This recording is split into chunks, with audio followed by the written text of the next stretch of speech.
گناہوں سے مجھ کو بچایا الہی، بری عادتیں بھی چھڑایا الہی، بری عادتیں بھی چھڑایا حیات الحیوان میں نقل ہے کہ حضرت سیدنا ابوبکر شبلی رحمت اللہ تعالیٰ نے، یہ بہت بڑے بزرگ ہیں، حضور سیدنا غوث اعظم رضی اللہ تعالیٰ عنہ کے مشائخ میں سے ہیں اور آپ کا مزار پرانوار بغداد معلیٰ میں۔ چنانچہ حضرت سیدنا شبلی رحمت اللہ علیہ کو انتقال کے بعد کسی نے خواب میں دیکھ کر پوچھا ما فعل اللہ بکا، اللہ تبارک و تعالیٰ نے آپ کے ساتھ کیا معاملہ کیا؟ انہوں نے کہا مجھے اللہ تعالیٰ نے اپنے سامنے کھڑا کیا اور ارشاد فرمایا کہ میں نے تمہیں بخش دیا۔ جانتے ہو کیوں بخشا؟ عرض کیا میں نے نمازیں ادا کی، روزے رکھے، شاید تو نے اس وجہ سے بخشا ہو۔ ارشاد فرمایا کہ تمہیں یاد ہے کہ ایک بار تم بغداد کے ایک کوچے سے گزر رہے تھے اور سخت سردیوں کے دن تھے، تمہاری ایک بلی پر نظر پڑی، تم نے رحم کھا کر اس بلی کو اپنی پوستین میں رکھ لیا تھا۔ تو شبلی نے عرض کیا کہ ہاں یا اللہ، تو ارشاد ہوا کہ میں نے اسی وجہ سے تمہیں بخش دیا۔ اسلامی بھائیو، آپ نے دیکھا کہ ایک بلی پر رحم کرنے کی وجہ سے اللہ تعالیٰ نے ایک بندے کی بخشش فرما دی۔ سخت گناہگار شخص نے ایک مرتبہ کتے کو دیکھا جو پیاس کے مارے زبان نکالے ہوئے تھا، تو اس نے کتے کو پانی سے سیراب کر دیا۔ تو ایک کتے پر رحم کرنے کی وجہ سے اللہ تعالیٰ نے ایک بندے کی بخشش فرما دی۔ تو جانوروں کا معاملہ آپ نے ملاحظہ فرمایا کہ جو بے زبان جانور پر رحم کرے اس کی بخشش کی صورتیں ہوں، اور جو جانوروں پر ظلم کرنا کجا جانور کو ظلم سے نہ بچائے باوجود قدرت، تو اس کے لیے بھی مطلب اتنا عطاف اور اتنی سزائیں۔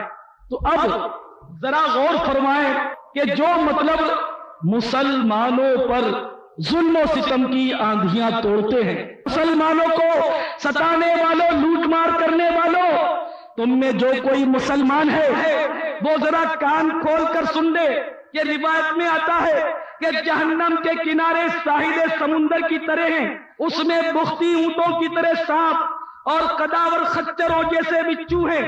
جب جہنمی عذاب کی وجہ سے چلائیں گے تو انہیں حکم دیا جائے گا کہ کناروں سے باہر نکلو۔ جیسے ہی وہ وہاں سے نکلیں گے تو سانپ ان کے ہونٹوں اور چہروں سے ان کو پکڑ لیں گے اور ان کی کھال اتار دیں گے۔ پھر وہ جہنمی چلاتے ہوئے وہاں سے جہنم کی طرف پلٹیں گے تو ان پر کھجلی مسلط کر دی جائے گی اور وہ کھجاتے کھجاتے اپنا سارا گوشت نوچ لیں گے، یہاں تک کہ ہڈیاں نکل آئیں گی۔ پھر ان سے کہا جائے گا کہ کیا تمہیں اس سے تکلیف ہو رہی ہے؟ وہ فریاد کریں گے بہت تکلیف ہو رہی ہے۔ تو کہا جائے گا یہ تمہیں اس گناہ کا بدلہ دیا جا رہا ہے کہ جو تم مومنوں کو ایذا دیا کرتے تھے۔ تو آج کسی کو ڈرا دھمکا کر پیسے نکال لیے، کسی کو اسلحہ دکھا کر اس کی جیب خالی کر لی، کسی کو کلاشنکوف دکھا کر اس کا گھر لوٹ لیا، کسی کے ٹانگ میں گولی مار دی، کسی کے سر میں گولی چلا دی۔ آج تمہاری اپروچ ہو سکتی ہے، آج تمہارے پاس سورس ہو سکتی ہے، آج ہو سکتا ہے کہ تمہیں مطلب یعنی کہ کوئی کچھ نہ کہہ سکے، لیکن یاد رکھو اللہ تبارک و تعالی ظالموں کے کرتوت سے باخبر ہے۔ چنانچہ 13ویں پارے کے 17ویں رکوع میں ارشاد ہوتا ہے وَلَا تَحْسَبَنَّ اللَّهَ غَافِلًا عَمَّا يَعْمَلُ الظَّالِمُونَ۔ ترجمہ کنز ایمان، اور ہرگز اللہ کو بے خبر نہ جاننا ظالموں کے کام سے۔ ہارون الرشید جو بہت بڑے فرما روا گزرے ہیں، جب ان کے نزا کا وقت آیا تو درد و کرب کے ساتھ کروٹیں بدل رہے تھے اور بار بار ان کی زبان پر یہ آیتیں جاری ہو جاتی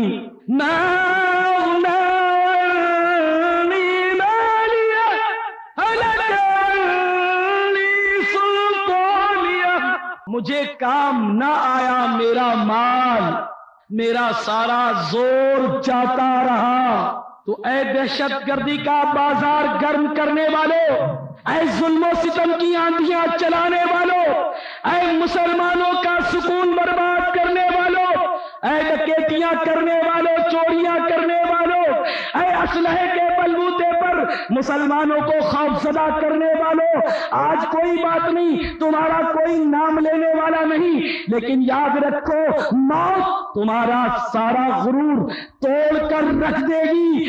زمین میں تمہیں گہری قبر میں جب دفن کر دیا جائے گا، اگر اللہ تبارک و تعالی ناراض ہو گیا، اس کے پیارے محبوب صلی اللہ تعالی علیہ وسلم روٹھ گئے، تو تمہیں قہر و غضب سے تمہارا اسلحہ نہیں بچا سکے گا، تمہیں تمہاری سورس نہیں بچا سکے گی، تمہاری رشوت تمہاری خلاصی نہیں کروا سکے گی۔ اگر اللہ تعالی ناراض ہو گیا تو کیا کرو گے؟ اے مسلمانوں کی حق تلفی بہت ہی سخت جرم ہے۔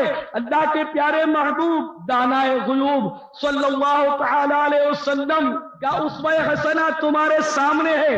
ذرا غور تو کرو کہ ایک موقع پر اللہ کے محبوب دانائے غیوب صلی اللہ تعالی علیہ وسلم کی خدمت میں ایک صحابی حاضر ہوئے اور وہ چاہتے تھے کہ تنہائی میں مل کر اپنی حاجت پیش کریں، اور سرکار صلی اللہ تعالی علیہ وسلم فوج کے ساتھ وادی بطحا میں تھے اور رات بھر لشکر کے گرد چکر لگاتے رہتے یہاں تک کہ صبح کے آثار نمایاں ہو جاتے اور واپس آ کر صبح کی نماز پڑھتے۔ ایک رات آپ نے اسی طرح چکر نہ لگایا یہاں تک کہ صبح صادق ہو گئی۔ پھر آپ سواری پر سوار ہوئے تو اس شخص نے سواری کی مہار پکڑ لی اور عرض کیا یا رسول اللہ صلی اللہ تعالی علیہ وسلم، مجھے آپ سے ایک ضروری کام ہے۔ ارشاد فرمایا کہ مجھے مت روکو، مگر اس نے مہار نہیں چھوڑی۔ تو پیارے آقا میٹھے میٹھے مصطفیٰ صلی اللہ تعالی علیہ وسلم نے آہستہ سے اس کو چابک مار دیا اور نماز فجر ادا کرنے کے لیے چلے گئے۔ جب فارغ ہوئے تو لوگوں کی طرف توجہ فرمائی اور ارشاد فرمایا کہ وہ شخص کہاں ہے جس کو میں نے ابھی چابک مارا تھا؟ اگر آپ لوگوں میں وہ موجود ہے تو وہ کھڑا ہو جائے۔ چنانچہ وہ شخص لرزتا ہوا یہ کہتا ہوا کھڑا ہو گیا کہ میں اللہ عز و جل اور اس کے رسول صلی اللہ تعالی علیہ وسلم کی پناہ چاہتا ہوں۔ سرکار صلی اللہ تعالی علیہ وسلم نے اسے قریب آنے کے لیے فرمایا۔ جب وہ بہت قریب آیا تو سرکار صلی اللہ تعالی علیہ وسلم نے اس کو چابک دیتے ہوئے ارشاد فرمایا کہ مجھ سے بدلہ لے لے۔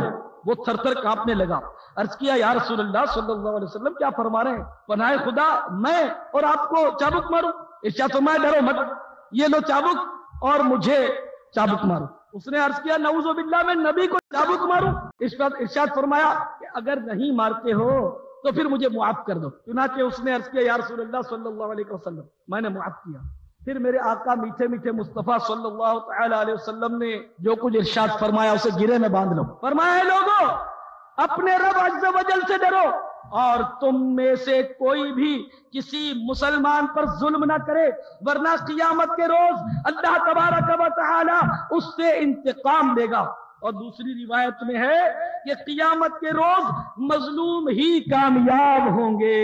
اب مظلوم کس طرح کامیاب ہوں گے؟ حضرت سیدنا ابو ہریرہ رضی اللہ تعالیٰ عنہ سے مروی ہے کہ سرکار نامدار شہنشاہ علی وقار، مدینے کے تاجدار، رسولوں کے سالار، نبیوں کے سردار، شہنشاہ والا تبار، شفیع روز شمار جناب احمد مختار صلی اللہ تعالیٰ علیہ وسلم نے ارشاد فرمایا کہ جس نے اپنے بھائی کی عزت و ناموس یا مال کے حوالے سے ظلم کر رکھا ہو تو اسے آج کے دن معاف کروا لے، یعنی قیامت سے پہلے کہ جب نہ دینار ہوگا نہ درہم، اگر اس کا کوئی نیک عمل ہوگا تو وہ ظلم کے بدلے میں اس سے لے لیا جائے گا، اور اگر اس کے پاس کوئی نیک عمل نہ ہوا تو پھر مظلوم کی برائیاں ظالم پر ڈال دی جائیں گی۔